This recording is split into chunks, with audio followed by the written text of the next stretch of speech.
अस्सलामु अलैकुम वरहमतुल्लाहि वबरकातुहू अल्हम्दुलिल्लाहि रब्बिल आलमीन वस्सलातु वस्सलामु अला रसूलिहिल अमीन अम्मा बअद फ़अऊज़ु बिल्लाहि अस्समीइल अलीम मिनश शैतानिर रजीम रब्बि इश्रह ली सदरी वयस्सिर ली अमरी वहलुल उक़दतम मिन लिसानी यफ़क़हू क़ौली। मुअज़्ज़ज़ सामीन, हमारा ये 35वां दर्स है दीनी मालूमाती कोर्स का।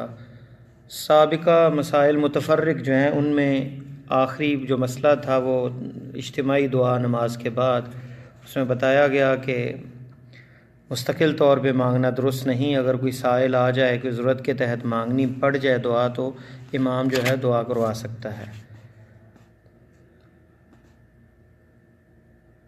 औरत और मर्द की नमाज में कोई फ़र्क नहीं है। इस सिलसिले में कोई सही हदीस से ये साबित नहीं है। जो आम हुक्म मर्दों को दिया गया उसी तरह औरतों को हुक्म दिया गया। और अहनाफ वगैरह जो मर्दों औरतों की नमाज में फ़र्क बयान करते हैं वो ज़ईफ़ रवायात और आसार पर मबनी है और लिहाजा ये काबिल एतबार नहीं। इमाम बुखारी रहमतुल्लाह अलैह ने हज़रत उम्मे दरदा रज़ी अल्लाह ताला अन्हा से सही सनद के साथ नकल किया है, इन्नहा कानत तजलिसु फ़ी सलातिहा जिलसत रजुली व कानत फ़क़ीहा। वो नमाज में मर्दों की तरह, ये उम्मे दरदा जो हैं नमाज में मर्दों की तरह बैठती थीं और वो फ़क़ीहा ख़ातून थी। ये तारीख़ उस-सग़ीर लिल बुखारी उसके अंदर है। इब्राहिम नख़ई भी कहते हैं औरत नमाज में मर्द की तरह ही बैठेगी। इब्ने हज़म भी कहते हैं मर्द और औरत की नमाज में कोई फ़र्क नहीं। इब्ने हजर तकबीर के लिए हाथ उठाने में मर्द और औरत के दरमियान कोई फ़र्क नहीं कहते। इस तरह इमाम नववी कहते हैं औरत भी मर्द की तरह सीने पर हाथ रखेगी। और इसी तरह शेख अल्बानी रहमहुल्लाह ने भी कहा मर्दों और औरतों की नमाज की तमाम कैफियत में कोई फ़र्क नहीं है, जैसा कि सिफ़तुस सलातुन नबी में ज़िक्र किया उन्होंने। हज़रत यज़ीद इब्ने अबी हबीब रज़ियल्लाहु अन्हु से हदीस मरवी है कि औरत सिमट कर सजदा करे और इस मसले में मर्द की तरह नहीं है। इमाम अबू दाऊद ने इसे मरासील में रवायत किया है और शेख अल्बानी बयान करते हैं कि वो मुरसल है जो कि दलील नहीं बन सकती और सिलसिला ज़ईफ़ा में इसका 2654 नंबर है। शेख अल्बानी ने इसे ज़ईफ़ कहा है। इसी तरह जिस रवायत में हज़रत इब्ने उमर रज़ी अल्लाह ताला अन्हुमा से मरवी है कि अपनी औरतों को नमाज में 4 ज़ानों बैठने का हुक्म देते थे, इसकी सनद भी सही नहीं है क्योंकि इसमें अब्दुल्लाह इब्ने उमर अल-उमरी रावी ज़ईफ़ है। सिफ़तुस सलातुन नबी में शेख अल्बानी ने इसकी वजाहत की है। अलबत्ता उसके लिबास में फ़र्क है कि औरत जो है वो सर पर ओढ़नी लेना उसके लिए ज़रूरी है, बाकी नमाज की कैफियत में कोई फ़र्क नहीं। इसी तरह 2 सजदों के दरमियान उंगली जो है उसको शहादत की उंगली को हरकत देना ये साबित नहीं है। वाइल इब्ने हुजर से एक रवायत मरवी है लेकिन वो शाद है, जैसा कि शेख अल्बानी ने उसको तरजीह दी कि ये रवायत जो है शाद है, जो सिक़ात के मुखालफत में है। तो ये रवायत दुरुस्त नहीं है, जैसा कि ये तफसील के लिए आप तमामुल मिन्ना देख सकते हैं। नमाज में वसाविस ख़यालात का आना, उसका हल क्या है? उस्मान इब्ने अबिल आस कहते हैं रसूलुल्लाह सल्लल्लाहु अलैहि वसल्लम से अर्ज़ किया कि ए अल्लाह के रसूल, बेशक शैतान मेरे और मेरी नमाज क़िरात के दरमियान हायल होकर मेरी नमाज को ख़राब यानी खलत मलत करता है। तो आप सल्लल्लाहु अलैहि वसल्लम ने फरमाया ज़ाका शैतान युक़ालु लहू खिंज़ब फ़इज़ा अहसस्तहु फ़तअव्वज़ बिल्लाहि मिन वत्फ़ुल अला यसारिका सलासन फ़फ़अलतु ज़ालिक फ़अज़हबल्लाहु अन्नी। वो शैतान है जिसे खिंज़ब कहा जाता है। जब तुम इसे महसूस करो तो उससे अल्लाह ताला की पनाह मांगो, यानी औज़ु बिल्लाह कहो और अपने बाईं जानिब हल्का सा 3 मरतबा थूको। हज़रत उस्मान रज़ी अल्लाह ताला अन्हु कहते हैं कि मैंने ऐसा किया तो अल्लाह ताला ने उसे मुझसे दूर ले गए, मुझे आफ़ियत दी उससे। और ये सही मुस्लिम के अंदर किताबुस्सलाम में है। तो नमाज में वसवसों और ख़यालात का आना, उसका ये हल भी बताया गया है। थूकने से मुराद है कि आप थूकना नहीं, बस थूकने का इशारा है कि थू थूक आवाज़ आए, बस थूकना नहीं कि साथ वाले के ऊपर आप थूक दें, ये है मुराद थूकने से। और इसी तरह जो किसी उज़र की वजह से खड़े होकर नमाज नहीं पढ़ सकता तो बैठकर पढ़े, जैसे कि आप सल्लल्लाहु अलैहि वसल्लम घोड़े से गिर गए और पाँव मुबारक पर चोट आ गई तो आप सल्लल्लाहु अलैहि वसल्लम इस तरह नमाज पढ़ने लगे, यानी 4 ज़ानों पे बैठ के, जिसे हम चौकड़ी कहते हैं, 4 ज़ानों पे बैठना। ये सुबुलुस सलाम में आयशा रज़ी अल्लाह ताला अन्हा से मरवी है कि रअयतु रसूलुल्लाह सल्लल्लाहु अलैहि वसल्लम युसल्ली मुतरब्बिआ, मैंने देखा कि आप, आयशा फरमाती हैं कि मैंने देखा आप 4 ज़ानों पे बैठे नमाज पढ़ रहे थे। और ये रवायत जो है सुबुलुस सलाम में है, सुनन नसाई और इब्ने खुज़ैमा में भी है। तो कुर्सी जो है ये वो लोग इस्तेमाल करें जो नीचे नहीं बैठ सकते, उनके लिए जो है वो कुर्सी पे बैठना दुरुस्त है, लेकिन जो नीचे बैठ के पढ़ सकता है नमाज तो सुन्नत यही है कि वो 4 ज़ानों बैठ के नीचे नमाज बैठ के पढ़े। और कुर्सी जो है वो ज़रूरत हो, अगर नीचे बैठ नहीं सकता तब बंदा कुर्सी पे नमाज पढ़े। एक बड़ा अहम मसला नंगे सर नमाज पढ़ना।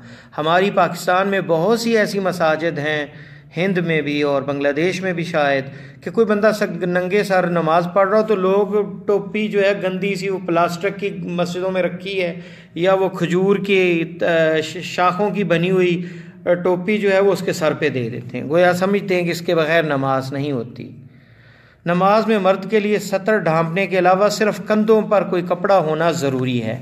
हज़रत उमर इब्ने अबी सलमा रज़ियल्लाहु अन्हु से मरवी है कि रअयतु नबी सल्लल्लाहु अलैहि वसल्लम युसल्ली फ़ी थौबिन वाहिद मुतवश्शिहन बिही फ़ी बैत उम्मे सलमा क़द अलक़ा तरफ़ैहि अला अतिक़ैहि, मैंने नबी सल्लल्लाहु अलैहि वसल्लम को हज़रत उम्मे सलमा रज़ियल्लाहु ताला अन्हा के घर में एक ऐसे कपड़े में लिपटे हुए नमाज पढ़ते देखा कि जिसके दोनों किनारे आप सल्लल्लाहु अलैहि वसल्लम ने अपने कंधों पर डाल रखे थे। और ये रवायत सही बुखारी में है, किताबुस सलात में, बाबुस सला फ़ी थौबिल वाहिदी मुल्तहिफ़न बिही, और सही मुस्लिम में, और मुअत्ता अबू दाऊद, तिरमिज़ी और सुनन नसाई और इब्ने माजा में ये रवायत है। तो इसमें ज़ाहिर है सर पे कोई कपड़ा नहीं था। इस हदीस से मालूम हुआ कि दौरान नमाज आप सल्लल्लाहु अलैहि वसल्लम के सर पर कोई कपड़ा नहीं था। दूसरी रवायत जाबिर रज़ी अल्लाह ताला अन्हु से मरवी है, एक दिन उन्होंने एक कपड़ा बदन पर लपेट कर नमाज पढ़ी, जबकि दूसरा कपड़ा भी करीब पड़ा था। नमाज से फरागत के बाद किसी ने पूछा कि आप एक ही कपड़े में क्यों नमाज पढ़ रहे हैं, हालांकि आपके पास दूसरा कपड़ा मौजूद है? तो उन्होंने जवाब में कहा, नअम अहबब्तु अन यरानिल जुहाल मिस्लकुम रअयतु नबी सल्लल्लाहु अलैहि वसल्लम युसल्ली कज़ा, हाँ मैं चाहता हूँ कि तुम्हारे जैसे जाहिल मुझे देख लें, मैंने नबी सल्लल्लाहु अलैहि वसल्लम को इस तरह नमाज पढ़ते देखा है। और ये भी बुखारी में किताबुस सलाह में बाबुस सलाह बेगैरी रिदा इस बाब में है। तीसरी हदीस हज़रत उमर रज़ी अल्लाह ताला अन्हु ने वुसअत के ज़माने में भी सर ढांपना नमाज के लिए ज़रूरी नहीं समझा, और ये भी बुखारी में किताबुस सलाह में बाबुस सलाह फिल क़मीसी व सरावील इसमें ज़िक्र किया, और सही मुस्लिम में 515 नंबर हदीस है, अबू दाऊद में 6625 नंबर है, और सुनन नसाई में भी ये रवायत है, इब्ने माजा में इसका नंबर जो है, रकम जो है इसकी 1047 है, मुस्नद हुमैदी में भी है, और अबू याला ने भी इसे रवायत किया अपनी मुस्नद में। तो ताहम बालिग औरत जो है वो नंगे सर नमाज नहीं पढ़ सकती। आयशा रज़ी अल्लाह अन्हा से मरवी है कि रसूलुल्लाह सल्लल्लाहु अलैहि वसल्लम ने फरमाया, ला यक़बल अल्लाहु सलात हाइदिन इल्ला बिखिमार, अल्लाह ताला बालिगा औरत की नमाज बग़ैर ओढ़नी यानी दुपट्टे वगैरह के कबूल नहीं फरमाते। और ये सही अबू दाऊद में है, और शेख अलबानी ने अपनी सही अबू दाऊद में से सही कहा, और इसका नंबर है इस हदीस का 641, मुस्नद अहमद में भी है, और जामे तिरमिज़ी में 377 नंबर है हदीस है। तो नमाज सर पे कपड़ा होना, पगड़ी होना, टोपी होना ये बेहतर है, क्योंकि सलफ़ सालिहीन अक्सर सर ढांपा होता था उनका, और अल्लाह ताला फरमाते हैं खुज़ू ज़ीनतकुम इंद कुल्ली मस्जिद, नमाज के लिए ज़ीनत को इख्तियार करें। रहा जवाज़ तो नमाज हो जाती है नंगे सर भी, लेकिन सर पे कपड़ा होना, टोपी होना ये बेहतर है, और यही शेख अलबानी भी कहते हैं, और अक्सर जो उलमा हैं वो आदाब में से है इस्लामी के सर जो है नंगे सर ना बंदा नमाज पढ़े, बल्कि सर ढांपे, बाकी नमाज हो जाती है नंगे सर भी। ये कहना कि नमाज बातिल है नंगे सर नहीं होती, ये दुरुस्त नहीं है, और किसी के सर पे टोपी देना नमाज पढ़ने के दौरान ये भी दुरुस्त नहीं है। आते हैं वो अमूर नमाज में जो जायज़ नहीं, जिनसे नमाज बातिल हो जाती। उनमें सहरे फहरिस्त पहला मसला है गुफ्तगू तामुद के साथ, जानबूझ के बोलना नमाज के अंदर इल्म के साथ। जहालत बंदे को जो है इल्म भी है कि बोलना मना है। अल्लाह ताला ज़ैद बिन अरकम कहते हैं कि हम नमाज में पहले अल्लाह के नबी सल्लल्लाहु अलैहि वसल्लम के अहद में बातें किया करते थे, बातचीत कर लिया करते थे, हत्ता कि आयत नाजिल हुई हाफिज़ु अला सलावाति व सलातिल वुस्ता व क़ूमू लिल्लाहि क़ानितीन फ़अमरना बिस्सुकूति व नुहीना फ़उमिरना बिस्सुकूति व नुहीना अनिल कलाम, हमें खामोश रहने का हुक्म हुआ और गुफ्तगू से रोक दिया गया, मना कर दिया गया। और ये रवायत सही बुखारी के अंदर मौजूद है। तो इस रवायत की बिना पर जो है गुफ्तगू नमाज में बिला वजह करना दुरुस्त नहीं है। सवाल ये है कि अगर बंदा भूल के जानबूझ के नहीं कोई कलाम कर जाए, कोई सलाम किसी ने कहा वालेकुम सलाम कह दिया, किसी को छींक आ गई तो यरहमुकल्लाह कह दिया, तो ऐसी शक्ल में जो है इमाम अहमद, इमाम शाफ़ी और इमाम मालिक का ये मौक़िफ़ है कि जहालत की बिना पर कलाम करने से नमाज बातिल नहीं होती। और यही इब्ने मसऊद, इब्ने ज़ुबैर, उर्वा रज़ी अल्लाह ताला अन्हुम और इमाम अता रहमतुल्लाह अलैह, इमाम हसन और इमाम कतादा रहमतुल्लाह अलैहिम वगैरह से मनकूल है। और राजे यही मौक़िफ़ है, क्योंकि अबू हनीफ़ा रहमतुल्लाह अलैह के नज़दीक कलाम जानबूझ कर हो या भूल कर हो या जहालत की बिना पर नमाज बातिल हो जाती है। लेकिन इनके बरअक्स जो है इमाम अहमद, शाफ़ी और मालिक जो हैं भूल के और जहालत की बना पे हो तो नमाज बातिल नहीं होती, और उनके दलाइल भी हैं। अबू हुरैरा से मरवी है कि हदीस जो है ज़ुल्यदैन वाली कि आप सल्लल्लाहु अलैहि वसल्लम ने भूलकर 2 रकतें पढ़ा दी, फिर ज़ुल्यदैन के याद कराने पर आपने सहाबा से इस्तिफ़सार किया असादा का ज़ुल्यदैन, क्या ज़ुल्यदैन ठीक कह रहे हैं? उसके बाद आप सल्लल्लाहु अलैहि वसल्लम ने बकिया 2 रकतें अदा कर लीं और आखिर में सहव के लिए के सजदे कर लिए। और ये रवायत बुखारी के अंदर मौजूद है 1214 नंबर। तो साबित हुआ कि भूल कर कलाम कर लेने से नमाज बातिल नहीं होती, क्योंकि अगर ऐसा होता तो आप 4 रकत नमाज पढ़ाते, 2 रकत जो रह गई थी वो ना पढ़ाते। और हदीस में है इन्नल्लाह तजावज़ अन उम्मती अल ख़ता व निस्यान, अल्लाह ताला ने मेरी उम्मत से ख़ता और भूल कर किए हुए गुनाहों को माफ़ कर दिया है। और ये भी सही, ये इब्ने माजा की रवायत है और ये सही है, शेख अलबानी ने इसे सही कहा है।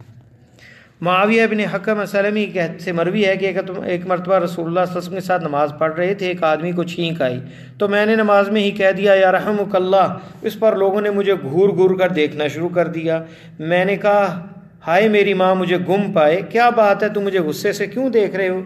इस पर उन्होंने अपने हाथों को अपनी रानों पर मारना शुरू कर दिया। जब मैंने महसूस किया कि वो मुझे खामोश कराना चाहते हैं, मुझे गुस्सा तो आया लेकिन मैं खामोश हो गया। जब रसूलुल्लाह सल्लल्लाहु अलैहि वसल्लम नमाज से फ़ारिग हुए तो मेरे माँ बाप आप सल्लल्लाहु अलैहि वसल्लम पर फ़िदा हों। मैंने आप सल्लल्लाहु अलैहि वसल्लम से पहले और ना बाद में किसी ऐसे मुअल्लिम को देखा जो तालीम देने में आप सल्लल्लाहु अलैहि वसल्लम से बेहतर हो। अल्लाह की कसम आप सल्लल्लाहु अलैहि वसल्लम ने ना मुझे डांटा ना मारा और ना ही सख्त व करख्त गुफ्तगू की, बल्कि आप सल्लल्लाहु अलैहि वसल्लम ने फरमाया इन्ना हाज़ी सलाह ला यस्लुहु फ़ीहा शैउन मिन कलामिन नास इन्नमा हुवा तस्बीह व तकबीर व क़िराअतुल कुरान। बिलाशुबा नमाज इंसानी गुफ्तगू की कोई गुंजाइश नहीं, नमाज में इंसानी गुफ्तगू की कोई गुंजाइश नहीं। नमाज में तो सिर्फ तस्बीह, तकबीर और तिलावत कुरान होनी चाहिए। और ये रवाज सही मुस्लिम में किताबुल मसाजिद में है और नंबर इस हदीस का 537 है। देखें इसमें आपके अखलाक की कितनी बेहतरीन झलक नज़र आती है कि डांटा नहीं, गुस्सा नहीं किया, प्यार से आपने समझाया। हमें भी अपनी मसाजिद में इस्लाह और इरशाद और तौइया जो करना है, लोगों की रहनुमाई करनी है, लोगों की रहबरी करनी है, उन्हें बताना है, तो प्यारा अंदाज़ और इस्लाही अंदाज़ होना चाहिए, ना कि वसीला अंदाज़ हो जिससे लोग दूर हो जाते हैं। तो इस हदीस में क्या है कि उन्होंने या रहमुकल्लाह कहा तो आपने उन्हें नमाज को दोहराने का नहीं कहा। तो भूल के ऐसा हुआ तो इससे ये नज़र आता है, समझ आती है कि बंदा भूल के अगर बोल ले नमाज तो बातिल नहीं होगी। इसी तरह नमाज के अंदर बहुत ज़्यादा हंसी, खाना और पीना, ये अहले इल्म का इजमा है कि बंदा ज़ोर ज़ोर से हंसने लग जाए, खाना कोई चीज़ खा ले या पी ले तो उससे नमाज उसकी बातिल हो जाती है। इसी तरह वो चीज़ें जो शराइत हैं, नमाज की शर्तें हैं, जैसे शर्त है नमाज के लिए कि सतर का ढांपा होना। ऐसे कुछ लोग पेंट पहन लेते हैं कि सजदे में जाते हैं, पीछे उनका जो है ना शर्मगाह नज़र आने लग जाती है, ऐसी शक्ल में नमाज बातिल हो जाती है। इसका एहतमाम करना चाहिए कि नीचे वो बनियान पहने, कोई चीज़ पहने, ताकि शर्मगाह उनकी नज़र ना आए। इसी तरह जो किबले से बहुत ज़्यादा बंदा मुनहरिफ हो, क्योंकि किबला की तरफ मुँह करना शर्त है, इससे भी नमाज बातिल हो जाती है।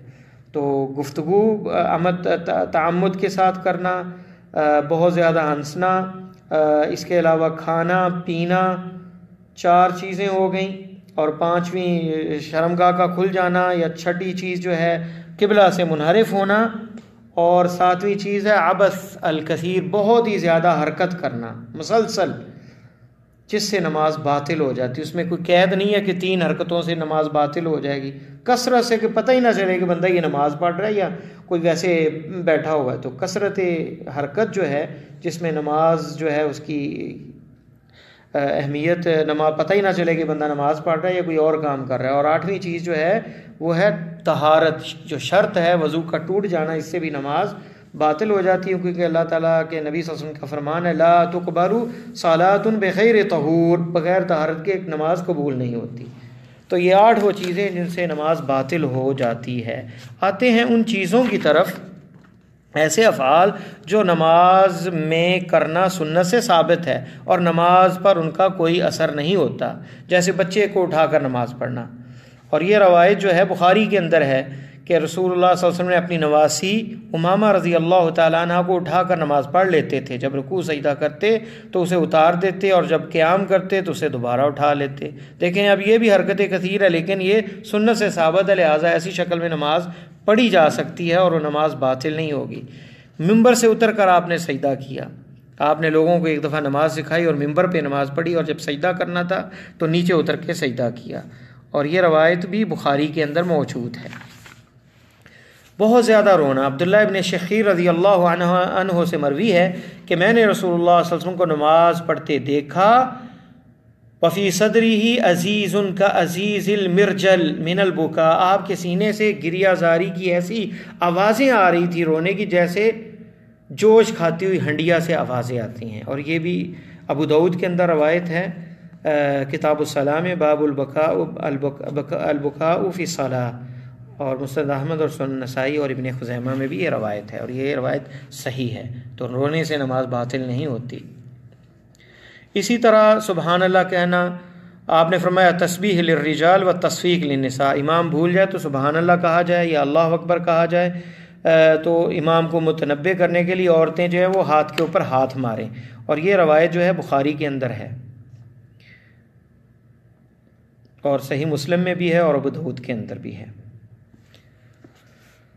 इशारे से सलाम का जवाब देना नमाज की हालत में, अब्दुल्लाह इब्न उमर रज़ी अल्लाह ताला अन्हुमा से मरवी है कि मैंने हज़रत बिलाल रज़ी अल्लाह ताला अन्हु से पूछा कि वो दौरान नमाज जब लोग रसूलुल्लाह सल्लल्लाहु अलैहि वसल्लम सलाम करते तो आप सल्लल्लाहु अलैहि वसल्लम उन्हें कैसे जवाब देते थे।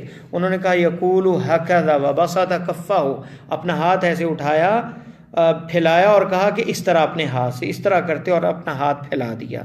और ये अबू दाऊद के अंदर है, किताबुस्सलाम में, और ये रवायत सही है और मुस्नद अहमद के अंदर और जामे तिरमिज़ी में भी है। सांप और बिच्छू को मारना, अबू हुरैरा रज़ी अल्लाह ताला अन्हु से मरवी है कि रसूल सल्लल्लाहु अलैहि वसल्लम ने फरमाया उक़्तुलुल अस्वदैन फ़िस्सलाह अल हय्य वल अक़रब, नमाज में 2 स्याह जानवरों यानी सांप और बिच्छू को मार दिया करो। और ये रवायत अबू दाऊद के अंदर है और ये रवायत सही है और जामे तिरमिज़ी, सुनन नसाई और इब्न माजा और इब्न हिब्बान में भी है। और देखें इसमें हुक्म है। और कितने लोग ऐसे हैं कि कोई उन पर दुश्मन हमला कर दे या कोई मसला हो तो वो बंदा जो है नमाज, उसे पता है नमाज में खुशू खुदू भी नहीं रहता और नमाज तोड़ता नहीं, तो ये दुरुस्त नहीं है। नमाज जो है उसमें जान की हिफाजत ज़रूरी है। कोई सांप और बिच्छू नुकसानदेह हो तो उसे मारा जा सकता है और ये सुन्नत से साबित है। थूकना, नमाज में अगर बंदे को बलगम वगैरह आ जाए तो बाज़ा का रसूलुल्लाह सल्लल्लाहु अलैहि वसल्लम फ़ी सौबिही व हक्का बादहु बिबाद, आपने अपने कपड़े में थूका फिर उसको कुछ हिस्से को कुछ दूसरे हिस्से के साथ खुरचा, मिला दिया, उसको आपस में जो है रगड़ दिया। और ये रवायत जो है ये सही अबू दाऊद के अंदर मौजूद है। शेख अलबानी ने सही अबू दाऊद में इसे सही कहा। अबू दाऊद के अंदर इसका सही अबू दाऊद में नंबर 374 है। तो अब तो खैर टिशू पेपर आ गए हैं, तो किसी को थूक आए तो टिशू पेपर में थूक कर उसे जेब में डाल सकता है। चंद कदम चलना। आयशा रज़ियल्लाहु ताला अन्हा से मरवी है कि रसूलुल्लाह सल्लल्लाहु अलैहि वसल्लम नमाज़ पढ़ रहे होते और दरवाज़ा बंद होता, बस मैं आकर दरवाज़ा खुलवाती। फ़मशा फ़फ़तह ली सुम्मा रजअ इला सलाह। अब चल के गए, दरवाज़ा खोल दिया और फिर नमाज की तरफ आ गए। और ये रवायत जो है ये हसन दर्जे की है, अबू दाऊद के अंदर है। शेख अलबानी ने इसे हसन कहा है। 815 नंबर इसका हदीस का नंबर है। तो लोग जो कहते हैं कि नमाज में चलने से नमाज बातिल हो जाती है, दुरुस्त नहीं। पहली सफ़ में जगह हो, खाली हो, तो पीछे चल के बंदा अगली सफ़ को पूरा करे। उसके लिए भी आपने दुआ की है कि जो सफ़ों को जोड़ता है अल्लाह ताला उनके दिलों को जोड़ते हैं। इसी तरह आप जब सजदा करते रात को तहज्जुद की नमाज में, तो आयशा रज़ियल्लाहु ताला अन्हा को छूते ताकि वो अपनी टांगें समेट लें और आपको सजदे की जगह दे दें। और ये रवायत जो है ये भी बुखारी के अंदर किताबुस सलाह में है। दौरान नमाज बच्चे का कमर पे सवार हो जाना। हसन और हुसैन आपकी कमर पर सवार हो जाते थे सजदे की हालत में और आप सजदे को तवील कर देते थे। और ये सही रवायत है सुनन नसाई के अंदर। सही सुनन नसाई में 1093 नंबर इस हदीस का नंबर है। तो इससे नमाज बातिल नहीं होती। नमाज दौरान नमाज जूतियाँ उस वक़्त क्योंकि कच्ची मस्जिद थी, जूते के समेत नमाज पढ़ते थे। एक दफ़ा जो है आपके जूते में गलाजत थी और जिब्रील अमीन ने आपको ख़बर दी तो आपने नमाज के अंदर ही जूते उतार दिए थे। और ये रवायत जो है बुखारी के अंदर मौजूद है। जमाई को रोकना, बंदे को उबाई आती है, जमाई आती है, तो वह फरमाया कि तसाउ मिन शैतान, ये शैतान से है। जब किसी को जमाई आए फलयक्ज़िम मस्तता, उसे रोके, और अगर ना रुके तो फिर ये लफ्ज़ है कि वो अपने हाथ से उसको रोके। और ये रवायत जो है ये सही मुस्लिम के अंदर मौजूद है। तो बंदे को जब क्या कहते हैं जमाई आए, तो जमाई का आना शैतान की तरफ से है, तो इसको किसी को जमाई आए तो हत्तल विसाव से रोकने की कोशिश करे। और जामे तिर्मिज़ी के ये आम मुतलक है, लेकिन जामे तिर्मिज़ी में ये इजाफ़ा है फ़िस्सला, नमाज में जमाई को रोको। और ये सही मुस्लिम में भी रवायत है और जामे तिर्मिज़ी में भी। तो ये थे वो चीज़ें जिनसे जो है नमाज जो है वो उस पर असर अंदाज नहीं होता। तो आज के दर्स में हमारी नमाज जिससे बातिल हो जाती है और वो काम जो नमाज के दौरान जायज़ हैं आगे सिलसिला चलाएँगे। और मुतफर्रिक मसाइल भी नमाज के जो हैं वो बाकी अगले दर्स में बयान करेंगे। वसल्लल्लाहु तआला अला खैरि खल्क़िही मुहम्मद व आलिहि व सहबिही अजमाइन।